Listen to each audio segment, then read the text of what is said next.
Hi everyone, I'm with Max Czerniega, CTO of Strikers Inc. Hello. And we've got some questions to ask him. Let's begin with your role. What does CTO mean and what are you doing on the project? These days, everyone knows what CEO means, but not this one. CTO, Chief Technology Officer, Technical Director. Depending on the company, the CTO's duties will differ slightly. Here at Strikers Inc., I'm pretty much responsible for the whole process in terms of technology. I'm in charge of research, design, and architecture. I'm also heavily involved with the animation system, the back end, as well as the artificial intelligence systems. My task is to create and build up the team. I also help them with the fundamental structures and strategic design of our game. Among other things, I am looking for solutions to implement various functional elements within the game. And also, I'm kind of producing the project. Your colleague, Eugene Ashilov, the CEO, has recently stated that the game is 80% ready.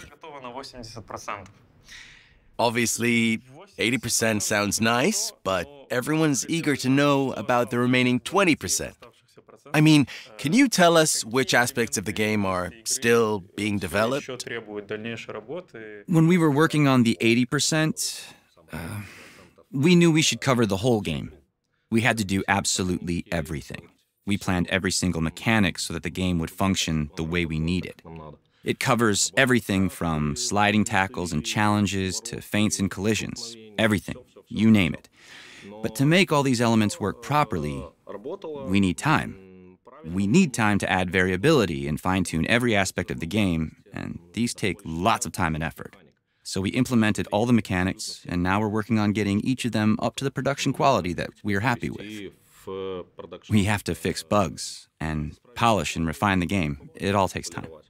So what you're saying is there's no aspect that you haven't started yet or that you're working on from scratch.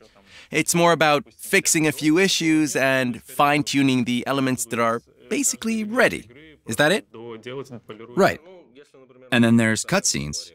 We've already got some goal celebrations. What we're doing now is extending the pool, increasing the variety of cutscenes, creating more fun, more specialized versions.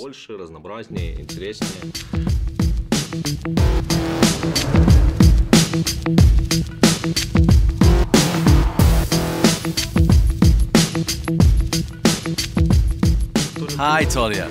Good to see you. Can you tell us about the cutscene situation? What's new with them? What's happening? How ready are they? Please update our viewers. The cutscenes are going really well. We've done a lot. But I'm afraid I can't give you a precise figure on how ready we are. There are still a whole bunch of ideas we want to implement before the release. You see, we never stop, but we are definitely on the home stretch. What I can tell you is we already know how many cutscenes we need in total, and we know what they should look like. How long have you been working on the cutscenes? When did Strikers Inc. initiate that part of the process? And how would you describe your team's progress over the last year? Actually, we started exactly a year and a half ago. 18 months ago, we dived into producing our first cutscene. And before that, we had a pre-production phase, when we looked for forms and new ideas, and when we wrote some scripts. But the first cutscene was ready 18 months ago. It looked very different to what you see now, though. When you say different, do you mean progress? As in, did it become more realistic, cooler, and clearly better so everyone could see the difference? Or were you upgrading a few tiny aspects? For our cutscenes, in fact, for any cutscene, the animation is absolutely key. It means everything. And now I think people can really see the difference, not just video game professionals. I think it's striking. When you compare the two, look at the samples here. It's clearly a whole new world. Our animation department is much stronger now. They've added some really cool things, and you can sense it straight away. There's a bunch of improvements when it comes to camera angles, camera work, replays. and also transitions between the game and broadcasts. As I said, there are plenty of improvements, not just technically, but visually too. The difference is huge. Do you feel like TV broadcast directors when you're working on cutscenes? Are you simply trying to reproduce what we see on TV? Or do you try to take chances and add in features that would be absolutely impossible and never seen in real life, but which you can, of course, bring to life in a football simulation game? Well, in game dev and in simulation games, and especially in sport video games, it's all about imitation. You're always aiming to reproduce the game we see on TV. Funnily enough, in broadcasting, we sometimes see it the other way around. They incorporate something taken from video games.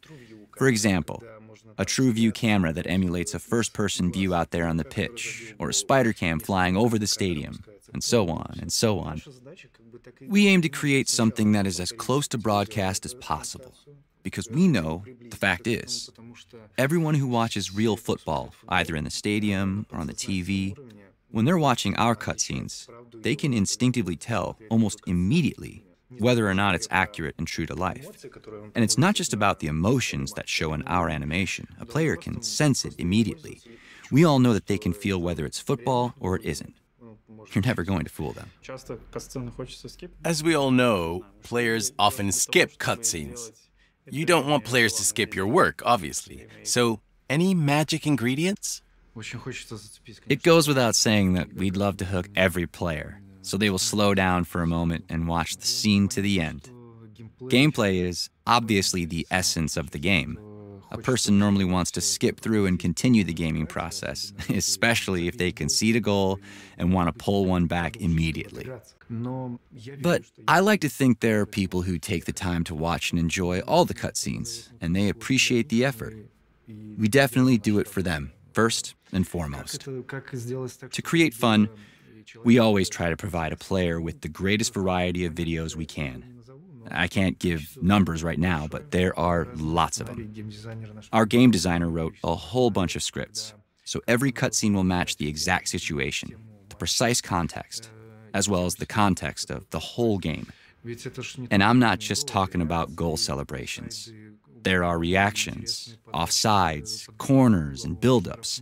And of course, there are free kick cutscenes. Every free kick is like its own mini-story. And depending on where the kick is being taken from, defenders behave differently, and the build-up is different. And there are lots of those plots. We always aim to make them entertaining, surprising, and fun to watch. Actually, we've deliberately made fouls and cards especially hard to predict. For example, we've come up with a system for when the referee approaches the footballer who committed the offense. You won't be able to predict what the referee's decision is going to be. We've deliberately planned the animations that way, and I like to think they work well. You see, usually anyone who plays a lot will know this. They know in advance what the punishment's going to be, even at the start of the cutscene. You can tell from the first frames of the animation. Wow, that's cool. And since you mentioned cutscene selection, let's dig a bit deeper. Is there any specific way to match a cutscene to an event? For example, when there's a substitution or a yellow card is shown, or does a scene just get randomly selected from a pre-prepared pack? How does it work in that situation? Like I said, the game designer put a lot of work into his scripts. Now it's up to the programmers to put it into the game, so it won't be as simple as just triggering each scene from the pool randomly. It would depend on a variety of factors, like at what point in the game the event happens. First half or second half or just before the final whistle, who plays for which team, etc. You can't just ignore those things. For example, let's imagine one of the teams makes a substitution. We need to be able to trigger a cutscene for that particular player in that specific context, so we get to see him from a certain angle, or we show his highlights from a previous match, or a trademark celebration. And my last question is kind of weird. When we watch a real game, there can be bloopers. For example, the camera shaking, or a cameraman can lose track of a player, stumble, or bump into something, and so on. What I'm saying is, what we see on TV is not always perfect, or smooth, or perfectly timed. So, what do you think about incorporating that kind of thing into a football simulation game? Realism doesn't necessarily mean perfection. In fact, quite the opposite. What do you think? Am I talking nonsense, or would you agree? You were quite right. In fact, you're spot on. That's a really interesting problem. In a simulation, a football simulation, everything's perfect. It's a world generated by the game engine, which is polished and clean. But what we're doing is adding some atmosphere to our game, breathing life into this generated world. And to do that, we're adding things like camera shakes, lens flare, imperfect focus with some distortion, as if we're really actually using a wide-angle camera. You know, the kind of lens that bends the edges of the shot. Nuances, imperfections, and hiccups are very real and essential. People who watch football on TV can tell whether a cutscene matches real life or not. I mean, they just know. We're working on these kinds of imperfections and have a good deal of the groundwork already done. We even set up a virtual camera to avoid the kind of program shakes that a procedural camera generates. They're too regular to feel real, so whenever possible, we film everything manually. First, we create a setup. We film a piece of action using a virtual camera. Once that's finished, we transfer the whole scene to the game engine and finish it off there. This means the cameraman's moves are real. And in my opinion, it's definitely paying off.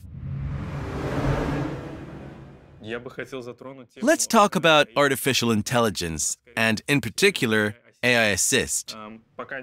This is a question for you as CTO, but not about features of the assist, the game bot, or its specifics. So, not to do with the technical details, but rather AI assist itself. Obviously, it's one of the crucial aspects of the game and affects the release date. So, to what extent is AI ready? And another question, is it focused on being realistic, or are you keeping some arcade elements so that the gaming process doesn't become boring? We definitely need a balance. We can't make a game that follows reality that closely. Otherwise, it wouldn't be a game anymore. And making it like an arcade game is not an option either. If we did that, it wouldn't feel like football. So, we're keeping it balanced. And talking about AI assist, our goal, first and foremost, was to create a fully adjustable system. That way our players will be able to set up and adjust their team's behavior any way they want. And our game designers, while they're working on the project, could do the same to reproduce the situations they need. We really wanted to make the system flexible, and then start finding the balance, iterating over and over again. In fact, that's exactly what we're doing right now. So here's something I've always wanted to know. Is the AI system of each team based on how real-life footballers move and interact out there on the pitch? You know, guides and patterns aren't born out of thin air. And our AI patterns are based on real football in real situations. We watch a whole bunch of real-life matches. We spend a lot of time watching teams and footballers very, very closely.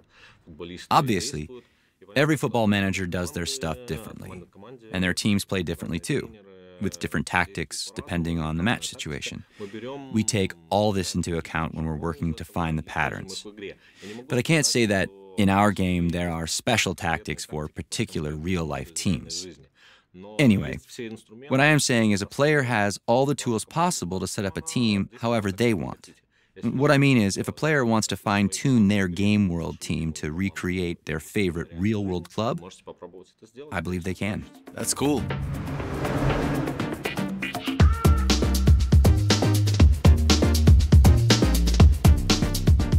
Андрей, привет. Как дела? Hi, Andre. How are you doing? Слушай, давай напомню I'm all right. ребятам. Tell us in a few words, what is artificial intelligence, or AI, to begin with? Just the basics so that we're on the same page. Okay. To start with, there's AI bot and AI assist. Our team is in charge of the latter, AI assist. It's a system that controls all the footballers that a player isn't controlling manually, the way the rest of the team reacts, if you like, while the player moves the one on the ball. So you have a team of 11 footballers, but you can only control one of them at any one time. But while you are doing that, all the others are being guided by AI Assist, our system. So basically what we're saying is AI Assist is your team. We've set it up so that it will support whatever action you choose to go for, whether it's an attack or in defense, if you're trying to regain possession, or whatever. AI Assist should understand what you're aiming to do and help you complete it rather than get in your way. Cool, got it. And maybe now would be a good time to tell us about the most challenging aspect of your job. Let's start with the basics. The key issue we have is trying to understand every footballer's motivation. For example, let's take a footballer. Doesn't matter if he plays in attack or in defense. It's extremely difficult to understand and articulate, in a formal way, why he makes the decisions that he makes. Why one moment he's here and the next moment he feels he should move over there. Once we understand this, we have to apply that pattern to the footballer's behavioral model. And the main thing we have to consider is that such a model should be applicable to every situation in every game.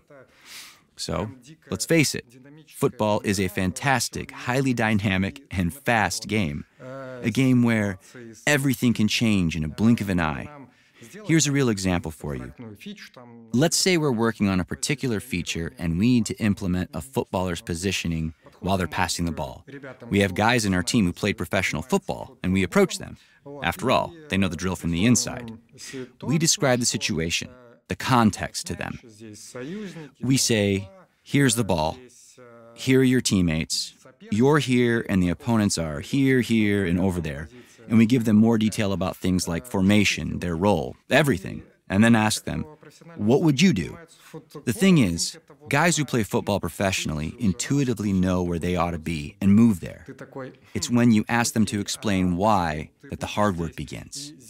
They reply that it's the best position to get on the end of the pass, or I know he's going to hit the space, stuff like that.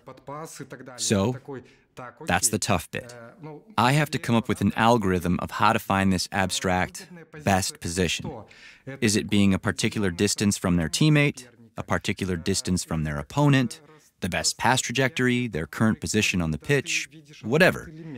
Something that I can measure. I have to make sure I understand why they chose to stand closer to the opposition goal. Or why are they moved further away, for example. Understanding the footballer's instincts. That is definitely our biggest challenge. As you probably know, this episode is all about giving our viewers an update on the game's status. Could you tell everyone how it's going for your team? How things are progressing? What has changed since 2020? Or more specifically, over the last 12 months? When it comes to readiness, the whole project is working to the strictest criteria of them all. And that is, could I show this to my mom? So based on this principle, I have to say we still have lots of work to do. For instance, our AI Assist is a composite structure, a whole complex consisting of lots of tiny atomic elements. And each one of those little elements has a particular role to play with its own designated rules within the system. It applies to anything that happens on the pitch, whether a player makes a run, finds space, tracks back, man marks his opposite number, or makes himself available. We have to cover all these actions for every player. And that's what we're doing right now, fine-tuning and balancing those subsystems and making them work harmoniously. And that takes a lot of time. Having said that, the major, most difficult elements are ready and good to go. Cool. So, to wrap things up, why don't we talk about the future? What else is there that's left to be finished? Our CEO recently told us that the game is about 80% ready? Does the AI system take up a huge part of that 20% that's left to be done? Or is it only a little part of it? Are there any other elements that you'll soon be bringing over the line? As I already mentioned, we've completed the bulk of the job, but there are still lots of little details that need fine-tuning and also lots of issues to be fixed before we can genuinely call the whole thing done. Thanks a lot. We can't wait. Good luck. All All right, Max, I have another question for you. And this time, it's quite a significant one. After we published some gameplay videos, we read quite a few comments about a lack of realism around the footballers' movement and, well, some of the graphics in general. You know? I know all too well what work in progress means, and that you shouldn't think of the videos out there as a final product. But as I'm talking to a CTO, I can't miss my chance to ask, are there plans to address this? How are you going to update the system? And also, what was your reaction to the feedback? Sure, we hear the feedback, and there are lots of plans. I can tell you, first of all, that we are proactive and we were working on some of those issues long before we got the feedback about them. I can reveal, for example, that we are changing the footballer's skeleton in the game's graphics. People who watched our videos pointed out to us that our characters' backs and shoulder joints didn't look great or move very naturally. The footballers were moving more like robots. But that's not because of the mock-ups we were making. Since we obviously don't film robots, we film real footballers in action. The cast are very professional, and they do an absolutely brilliant job. The problem was that the original skeleton of the models was really simple, but that original one was enough to get us up to the 80% mark. But not any further. Since then, in the polishing stage, we've improved it an awful lot. It's way more complex now, and the moves are much more fluid. The footballer's back, shoulders, and everything moves smoothly and naturally. The models now look more like real footballers. There are other features we're developing, of course, but I won't say anything now. We can probably reveal more in our next episodes. But I will say, the new skeleton gives us a real boost. Does the skeleton literally mean a virtual skeleton of a person? Like, I don't know, hands, legs? Judging by the skeleton animations available out there, players usually think of a computer skeleton differently to how it actually looks in a game. The reality is, ours is much closer to a real human skeleton. There are some differences, of course. In real life, the human body has a spine, a system, to which flesh and muscles are attached, and make that system move. In graphics, it's quite different. There's no such thing as muscular tissue. We're painstakingly developing our model to try and recreate the human skeleton movements as naturally as possible. Our animators can explain it much better than me. I'm not about to steal their thunder.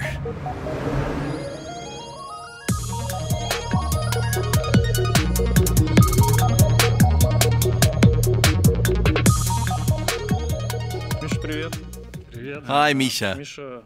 Misha is our animation director. Misha's here to talk about that new skeleton that Max Cherniega mentioned. Are there any other benefits from the transition to the new skeleton? Definitely. We transitioned into the new system and, among other improvements, we've added more bones to the non-footballers. Referees will benefit from it more than anyone. So a referee, as well as footballers, can now pick something up and juggle it or do whatever we want them to do. And it'll work both in gameplay and in cutscenes. We've also added some bones needed for gameplay. It's improved the behavior in groups of players. They move more naturally now, and they can behave how we need them to in any situation, including interactions with other footballers. It all goes to make the gameplay more realistic. So we've discussed the current state of play. We know the game is close to its release, and we've heard it'll hit the shelves next year. What are your plans now? What do you need to do next to finalize the skeleton system? What else do we need to wait for? Any major improvements you need to implement? We still have lots of work to do. Right now, we are working on the player diversity system. They will be tall and short, big and small, muscular and thin. Before, we were trying to achieve that by creating lots of different models. It soaked up an immense amount of resources, both in system performance and the team. Now we're using this new style skeleton instead. And what this means is, we don't need a lot of models anymore. Just one is enough to create any player we want. He could have wide shoulders and thin legs, be tall, slim, bulky, anything. Also, we want to put some work into improving fabric physics, and the skeleton's bones will be involved in this too. What if a big, strong guy that you want to add to the game, a dude with heavy arms and shoulders, isn't able to do some of the moves that the model does? Could that happen? Good question. No, we've allowed for that, so it won't happen. We made the skeleton with the understanding that all the bones should work properly. Even in a very muscular person, all the bones are moving as they should, no matter what size.